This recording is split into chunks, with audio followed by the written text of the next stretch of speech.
आज आपल्या पारगाव गावचं ग्रामदैवत श्री काल भैरवनाथ महाराजांच्या पवित्र प्रांगणामध्ये आज आपण सर्वजण या ठिकाणी उपस्थित आहोत।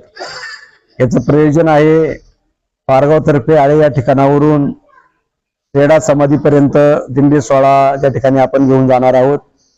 श्री हरिभक्त परायण राजू महाराज पानसरे आणि ग्रामस्थांच्या संकल्पनेमधून हा दिंडी सोहळा आज आपल्या पारगावमधून प्रस्थान या ठिकाणी होत आहे। या दिंडी सोहळ्याला प्रस्थानाच्या निमित्तानं अनेक मान्यवर मंडळी या ठिकाणी उपस्थित आहेत। आपल्या गावचे माजी उपसरपंच रामदास शेठ तट्टू आहेत, दुसरे माजी उपसरपंच शिवाजीराव डुकरे आहेत, राजू महाराज पानसरे आहेत, त्याचबरोबर पंढरीनाथ महाराज डुकरे आहेत, बबन महाराज डुकरे आणि वारकरी संप्रदाय सर्व महिला भगिनी या ठिकाणी आणि पुरुष मंडळी या ठिकाणी उपस्थित आहेत। खर तर कौतुकास्पद आणि आपली कोणाच्या ध्यानीमानी नसणारा एक चांगला सोहळा आज आपण पारगाव मधून या ठिकाणी सुरू करत आहोत। मी पारगावकर ग्रामस्थांना, राजू शेठ, तुम्हाला तुमच्या सर्व सहकार्यांना ही संकल्पना तुम्ही आज आपल्या सगळ्या समाजासमोर दिली त्याबद्दल मी आपल्या सगळ्यांचं मनापासून आभार मानतो। आपल्या त्या चांगल्या कार्याला मनापासून शुभेच्छा व्यक्त करतो। खर तर आज एकादशी आहे आणि पंढरपूरवरून 15 दिवसापूर्वी पंढरपूरची वारी झाली आणि सर्व दिंड्या आज आळंदीला माऊलींच्या त्या ठिकाणी आज पोहोचलेल्या आहेत आणि आपली रेडा समाधीची दिंडी सुद्धा त्या ठिकाणी आज पोहोचणार आहे। त्या दिंडीला भेटण्याच्या निमित्तानं, आपल्या सगळ्यांचं दर्शन होण्याच्या निमित्तानं हा दिंडी सोहळा आपण आज त्या ठिकाणी सुरू केलेला आहे।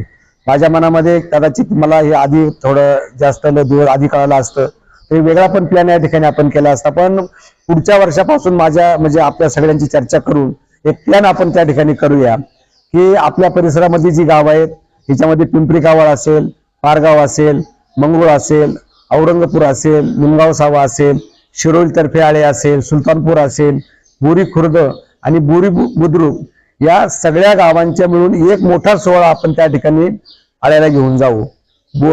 पिंपरी कावळच्या ग्रामस्थांनी भजन मंडळ घेऊन इथं दिंडी घेऊन पारगावला यायचे, पारगावकरांमध्ये त्यांनी सामील व्हायचे, पुढे औरंगपूरचे त्याला मिळतील, निमगावचे मिळतील, शिरोळी सुलतानपूरचे मिळतील, बोरी खुर्दचे मिळतील आणि नंतर बोरी बुद्रुक मध्ये त्या ठिकाणी तिथले लोक आपल्याला मिळतील आणि एक भव्य दिव्य असा मोठा 1000-1500 वारकऱ्यांचा एक मोठा सोहळा आपण रेडा समाधीच्या त्या ठिकाणी घेऊन जाण्याचं नियोजन पुढच्या वर्षी नक्की त्या ठिकाणी आपण करू। एक चांगला उपक्रम आहे।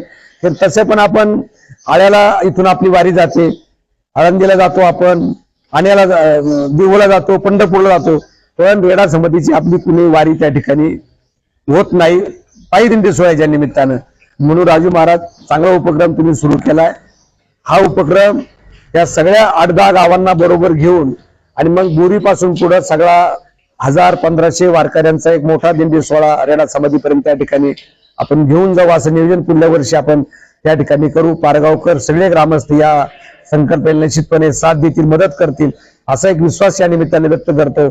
या दिंडी सोहळ्याला मी आपल्या सर्वांच्या वतीनं मनापासून शुभेच्छा व्यक्त करतो आणि आता विनापूजन करून दिंडीने आता प्रस्थान ठेवलेलं आहे। काही वेळामध्ये आता दिंडी इथं फराळाचा कार्यक्रम झाल्याच्या नंतर दिंडी इथून आता आपली वाटचाल मग यावर्षी मंगरुळ, बेल्ला, राजुरी या मार्गे जाणार आहे। पुढच्या वर्षीचा मार्ग पारगाव, औरंगपूर, निमगाव सावा, शिरोली, सुलतानपूर, बोरी खुर्द, बोरी बुद्रुक, आळे आणि रेडा समाधी अशा पद्धतीने राहणार आहे। एवढे या निमित्तानं सांगतो। या दिंडी सोहळ्याला मनापासून हार्दिक शुभेच्छा व्यक्त करून मी माझे 2 शब्द या ठिकाणी संपवतो। जय जय रामकृष्ण हरी।